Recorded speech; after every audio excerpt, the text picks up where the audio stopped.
For the most part, Action Man is a very simple side-scrolling shooter, kind of like my first Metal Slug. The reason it's on this list though is because there are a few levels that switch to a Mode 7 style and have you racing along on a motorized two-wheel off-road skateboard or on a jet ski-esque surfboard, firing missiles at rocks and enemies as you dodge obstacles. It's fairly standard Mode 7 stuff, but it's a nice inclusion in a game that really didn't need to go that extra mile. I appreciate the effort to break up the standard gameplay with these 3D sections, and although they're very basic, I had a good enough time with them. There are a few different characters to play as, and each of them have their own weapons and mechanics. Action Man also goes to some wild and unexpected places too, like letting you play as a gorilla or one boss fight which has you playing Punch-Out with a T-Rex. Unfortunately, the overall game is just so simple it's hard to recommend unless you love Action Man or have a young kid you're looking to introduce to the world of GBA games. Rhythm games are one of my favorite genres. Dance Dance Revolution nearly perfected the formula in 1998, and I've been a fan ever since. Unfortunately, the developer of American Idol on the GBA must not have played DDR, or any other rhythm game for that matter. The gameplay in American Idol consists of hitting either the A button or the B button in time with the music, as a reticle moves around in a circle. It is even less fun than it sounds, and even less precise. But fun isn't always necessary to make a game memorable, and this game has a hidden trump card. American Idol on the GBA is absolutely hilarious. Like, seriously laugh out loud funny. You see, the pitch of the songs change depending on how well you're playing. So if you're hitting all the notes, Genie in a Bottle will sound like Genie in a Bottle. But if you start playing poorly, it will sound more like Genie in a Bottle. If you've ever played Trombone Champ, it sounds remarkably similar. On the 3D front, the character models are 3D and look hideous, but watching them dance around to poorly sung 90s songs has a sort of hilarious charm to it. Is American Idol on the GBA any good? Not even close. Is it worth your time for a good chuckle? Absolutely. For some godforsaken reason, Aestrix and Obelix XXL was only released in Europe, leaving US audiences without access to the only true 3D platformer on the system. Developed by VD Dev, the two-person team of Fernando Velez and Guillaume Dubail, a duo that created some of the most impressive 3D games on the system, including Driver 3, Stuntman, and my personal favorite GBA game, V-Rally 3. Aestrix and Obelix XXL is one of their most impressive outings. While VD Dev's library consisted of mostly racing games, here they went truly above and beyond to make a true PS1 era 3D platformer. You run around fully 3D levels, beating up enemies with a very simple combat system, jumping on bounce pads, collecting doodads, and pushing blocks. There's even a few sledding stages that I wasn't expecting. There's nothing novel from a gameplay perspective here, besides just being on the GBA. While Aestrix and Obelix XXL doesn't do anything to separate itself from any number of other 3D platformers, it's the fact that this game is on the GBA that sets it apart. I really wish VD Dev had the chance to make another 3D platformer on the GBA, perhaps using a different license, because this is an enormously impressive game and I would have loved to have seen a more recognizable series get a similar treatment. I highly recommend checking out Aestrix and Obelix XXL as soon as possible because this game is awesome. I really wanted to like Battle B-Daman more than I actually did. On paper, it's a really unique game. Battle B-Daman is a visual novel adventure game with light RPG mechanics and a 3D air hockey-esque battle system. You play as a boy with a toy mech, going around solving problems by battling other people's toy mechs. It's very 90s anime. The visual novel aspect works really well and looks impressive to boot, but I just could not get to grips with the combat. You shoot balls at your opponent across an arena. If you're out of balls, you have to wait for them to fire some back at you as you share the stock of balls on the field. There are unique shots, but it all ultimately comes down to shooting balls at your opponent's mech and hoping you hit them more times than they hit you. I couldn't really find any depth to the combat, and I had a hard time learning how to properly line up my shots. I found that mashing down the shoot button, then dodging until I had enough balls back on my side before mashing the shoot button again, worked more often than not. It's not a bad system, and it's a very unique concept, but unless you have a lot of nostalgia for Battle B-Daman, I thought this one was only meh. Brother Bear is one of many terrible licensed Disney platformers on the GBA. Brother Bear only makes this list because there are a few sequences that shift to mode 7 as your bear duo rides a mammoth, moving left or right as you jump and dodge obstacles. That's it. It's a boring and unnecessary inclusion in an already boring and unnecessary game. Honestly, the less said about Brother Bear, the better. You should definitely skip this one. Car Battler Joe is a car PG. It plays out in an overhead perspective like any number of other GBA RPGs until you enter combat. Combat takes place in a top-down Mode 7 style arena where you drive around in a car, picking up collectibles, and firing weapons Mad Max style at enemy vehicles. On paper, this sounds like exactly my sort of thing. In practice, I could not wait to stop playing this game. The driving felt too slippery for the precision needed to line up shots, the weapons lacked impact, and the top-down RPG sections just didn't click with me. I'm sure you'll eventually unlock better weapons and car parts that make the shooting and driving more fun to engage with, but I just wasn't feeling this one enough to invest the time to get to that good stuff. I've heard good things though, and it seems to have been reviewed well back in the day, so maybe it's worth checking out if you've got the time to invest. But yeah, Car Battler Joe just didn't click for me personally. Crash Bandicoot: The Huge Adventure was released in 2002, and it is simply remarkable how well developer Vicarious Visions translated the feel of the PS1 original Crash games onto the GBA. The moveset feels spot on, and every single slide, spin, and belly flop has been maintained in the translation. The vast majority of the game plays out like the 2D side-scrolling levels in the original Crash trilogy. If you have any muscle memory about how Crash moves from those original PS1 games, you won't miss a beat here. It's really an amazing translation of the core feel of Crash. The 3D running at the screen levels are here in full force, and they play exactly how you remember them. The animation is incredibly smooth in these levels too, and they play great. They even kept the little animation flourishes, like when Crash looks over his shoulder in fear at the pursuing polar bear. It's these little touches that really sell this as an authentic Crash game instead of some cheap attempt at cashing in on the franchise.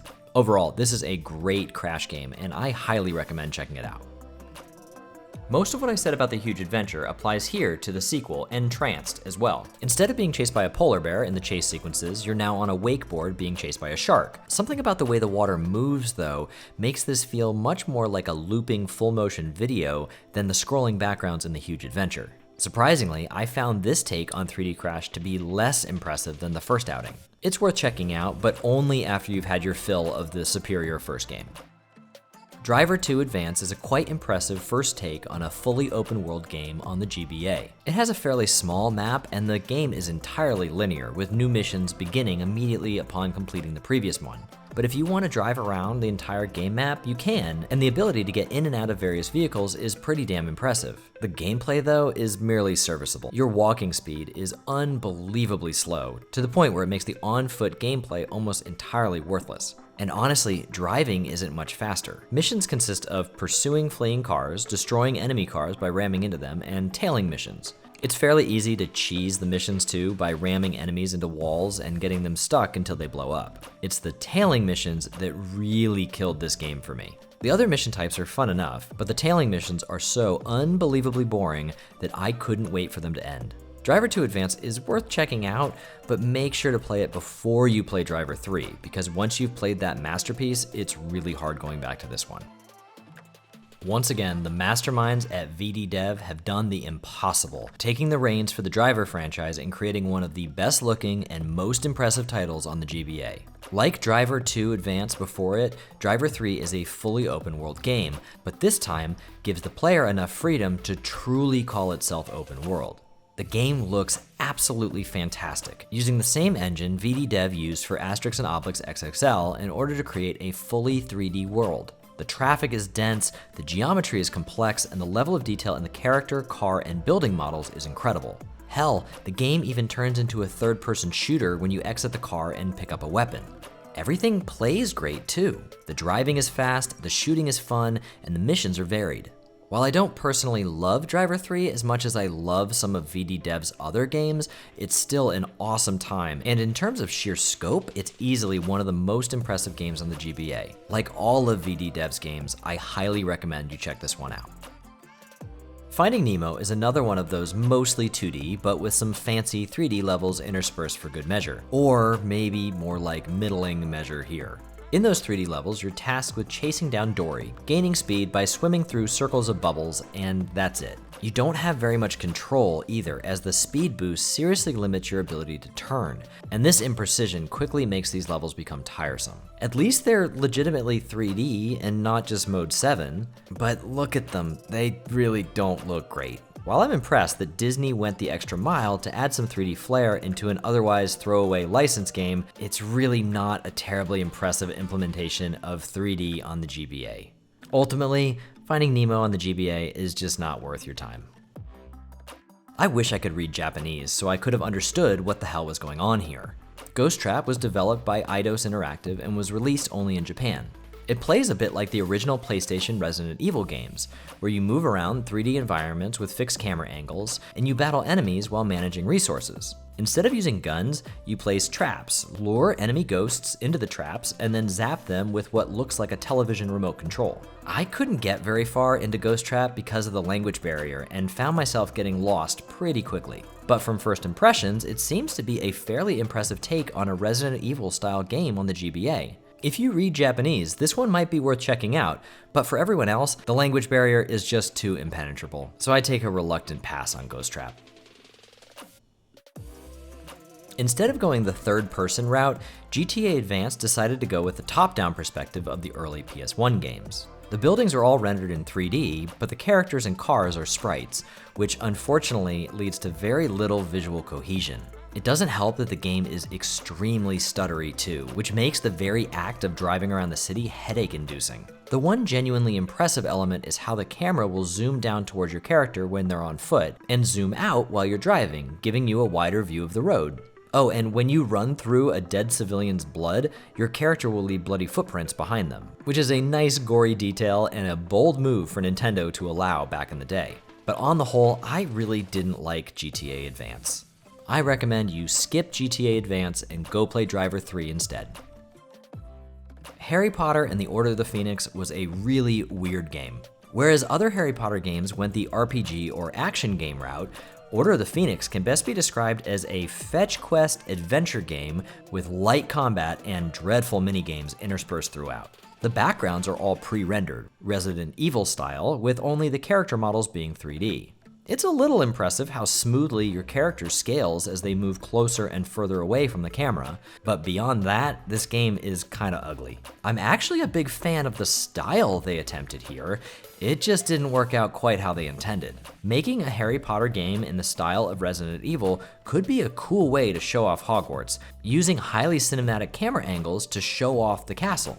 It was also a very clever way at attempting to make a 3D Harry Potter game on the GBA, as this version seems very similar to the truly 3D Order of the Phoenix game that launched on the DS the very same day. But it's the gameplay that really brings this one down. It's janky as hell, unintuitive, and plain unfun. The minigames are a pain, none of it makes a lot of sense, and it feels haphazardly thrown together.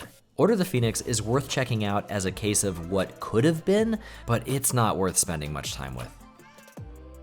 Home on the Range is another 2D Disney game with a couple Mode 7 stages thrown in for extra spice. Here, you'll run in a straight line, dodging enemies and obstacles, and that's it. It's more involved than the Mode 7 stages in Brother Bear, and while they're very basic, I actually really like the look of the large animated sprites against the Mode 7 background.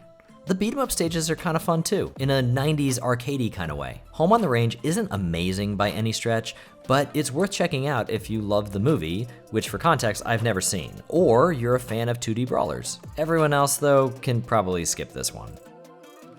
Jimmy Neutron vs. Jimmy Negatron could have been really cool. The open 3D Mode 7 style world map is impressive and gives off a great first impression. But when you actually get into a level, oh boyo is this one Goddard poo. For a kid's game, Jimmy vs. Jimmy is way too difficult. If you get hit by an enemy, you're resurrected a few paces back from where you got hit. But more often than not, you're resurrected directly in the path of another enemy, and with no invisibility frames, you'll get hit and thrown back even further, only to get hit again before you can so much as move. It's kind of insane how difficult this game really is. The controls are also awful, and the hitboxes are wildly inconsistent.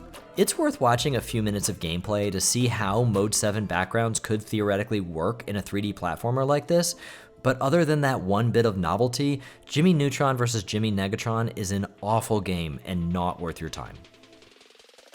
Jurassic Park 3 actually had 3 tie-in games released on the GBA in the same year. Island Attack was the final JP3 game released on the GBA, and it was easily the most graphically ambitious of the lot. While the DNA Factor was a traditional 2D platformer and Park Builder was a roller coaster tycoon style management sim, Island Attack is a full-blown 3D action game with some light survival horror elements. Island Attack aimed at being a portable version of Dino Crisis, and surprisingly, it actually succeeds in a few regards. You play as Dr. Grant, and after crash landing on the Dino Island, it's your job to escape the Dino Island, naturally.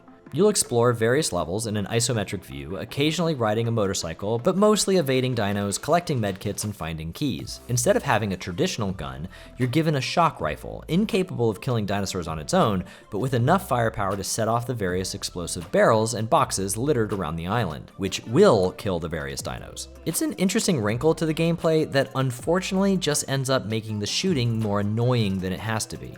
The isometric perspective makes aiming imprecise, and the lock-on isn't generous enough to compensate. More often than not, it makes more sense to run away from the raptors than it does to engage in combat, which I guess adds to the tension.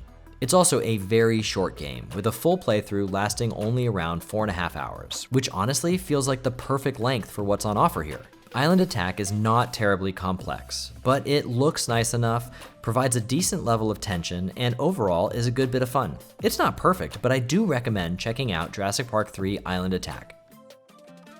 Max Payne on the GBA is one of the most fun and impressive looking games on the system. It's also a crazy good demake of the original console Max Payne experience. Upon booting up the first level, I could not believe how faithfully the feel of Max Payne had been ported over here. The act of bullet time diving and shooting has been miraculously maintained in the transition. It feels incredible to slow motion dive into a room and blast 3 or 4 enemies in quick succession. The graphics are similar to the GBA Tony Hawk games, with an isometric view and 3D character models.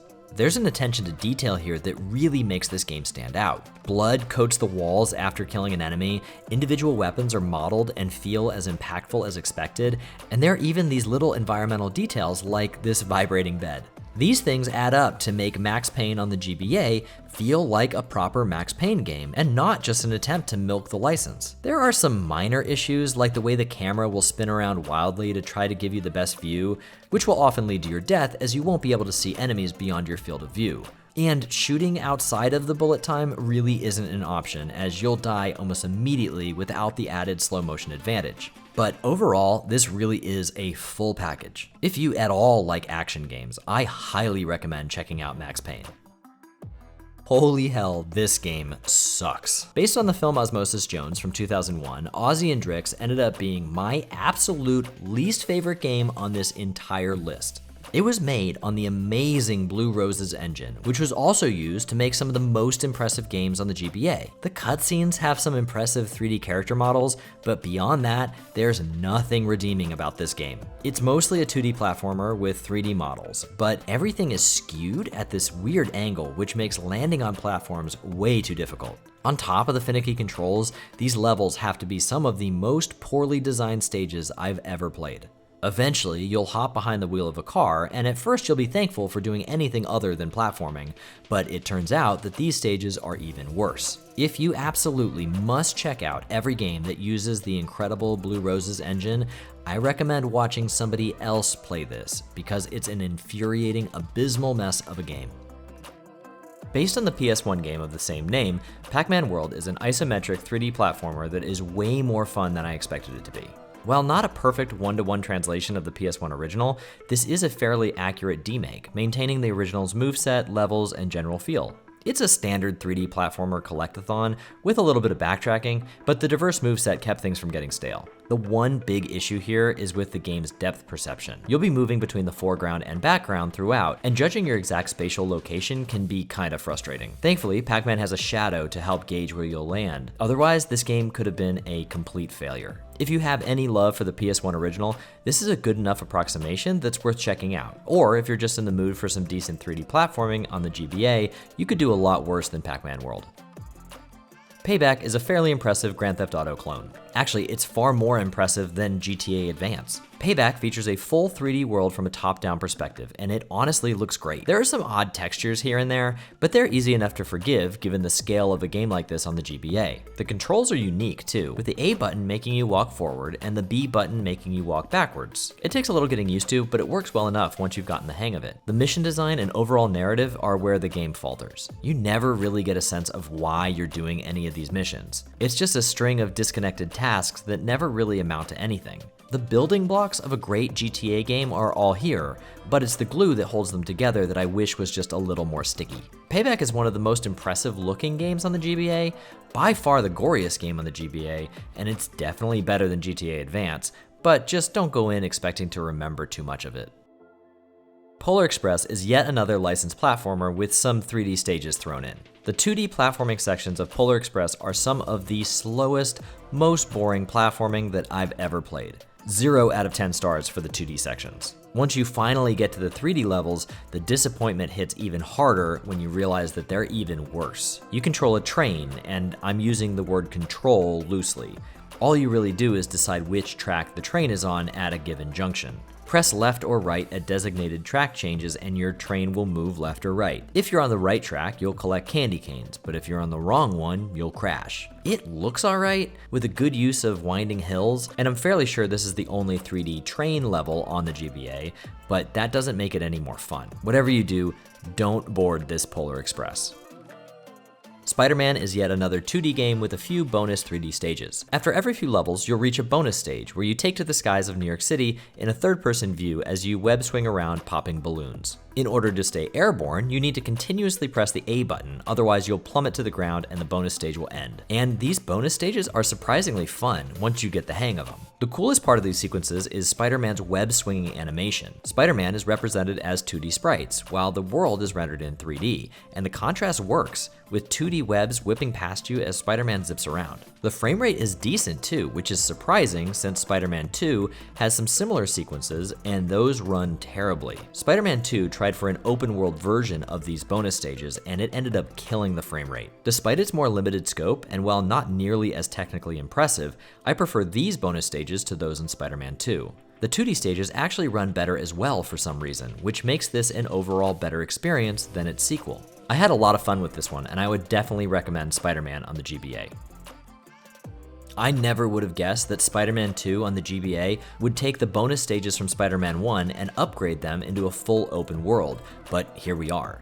Most of the game is a pretty typical 2D Spider-Man beat-em-up, but between some missions you're given access to an open-world rendition of New York City to mess around in. Whereas in the first Spider-Man game you were relegated to the skies, needing to stay airborne, Spider-Man 2 lets you walk around, climb up buildings, and explore to your heart's content. Granted, there's really nothing to find except for a few extra 2D missions and a bunch of red spider medals, but it's a very cool addition. Or it would have been had the frame rate not been atrocious. It sucks that these open world sections play out in what feels like 10 frames per second. Buildings pop in all over the place, and trying to change elevation in order to snag the spider medals is a nightmare. I really wish the frame rate held up because this could have been an awesome addition had it been optimized and a bit further fleshed out. It takes about 15 minutes of playing through the 2D sections in order to get to the 3D stuff, and if you're interested in seeing 3D web swinging on the GBA, it's just barely worth that effort. But don't go in expecting much more than a neat little limited tech demo. Wow, okay, this one is bad. Once again, we have a 2D game with some 3D sections, and unfortunately for everyone, both of them suck. The 2D stages are a beat 'em up, and they're awful, but the 3D stages are even worse. The first one has you chasing a ship through a city, dodging incoming traffic and bombs dropped by the fleeing ship. The second stage has you chasing a ship through an asteroid field, and surprisingly, this one isn't exactly terrible. I kinda wish the development team had spent all of their resources fleshing out this one sequence into an entire game, as there is the core of something decent here. But then the third 3D stage destroys any goodwill that the second stage earned, as it's one of the worst 3D levels in any game on this list. The third stage has you speeding across the desert, shooting droids, and just trying to survive until the timer runs out. At least I think that's what you're doing, as the whole thing is a blurry mess. Avoid this game like the plague. There's really nothing here worth your time. Super Monkey Ball Jr. on the GBA is a game I can't believe actually exists. Not only is this a full-blown 3D Super Monkey Ball game, but as a kid, I actually preferred this version over its GameCube counterpart. I know that's blasphemous to the Monkey Ball gods, but it's true. Despite being stuck using a D-pad, this is a miraculously accurate representation of the core Monkey Ball gameplay. There are 65 stages of varying difficulty, as well as a handful of multiplayer modes. The game plays very smoothly too, and while it isn't really possible to do many of the crazy level-breaking moves that you can do in the home console versions, some levels do have multiple exits, and the final stages are wildly difficult. There are only 4 level backgrounds though, which I thought was a little disappointing.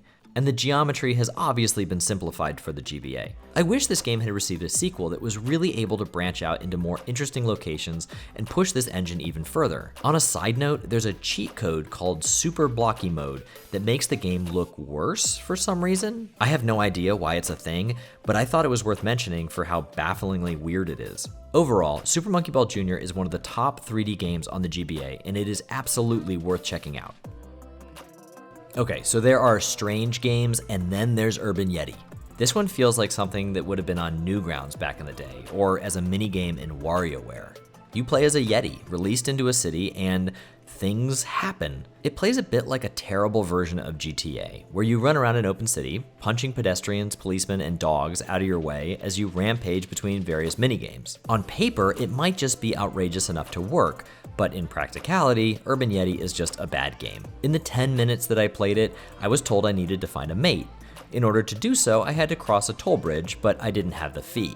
So I went to find a newspaper in order to find a job. To get a newspaper, I had to run up a bunch of ramps in order to reach one of the tallest buildings in town, punting bystanders out of the way in the process. Unfortunately, the pedestrians and policemen are relentless, so I died. On my second try, I made it to the top, grabbed the newspaper, and learned that a restaurant needed a chef. The chef minigame is essentially the game Tapper, except patrons leave tips that must be collected before the next patron arrives, which makes it an absolute nightmare to complete. It was about this time that my 10-minute timer went off, and I immediately closed Urban Yeti with no plans to ever open it again. Thanks so much for watching, and if there's any games that I missed, please let me know in the comments below. And if you like this video, please like and subscribe. Thanks again, and I'll see you next week.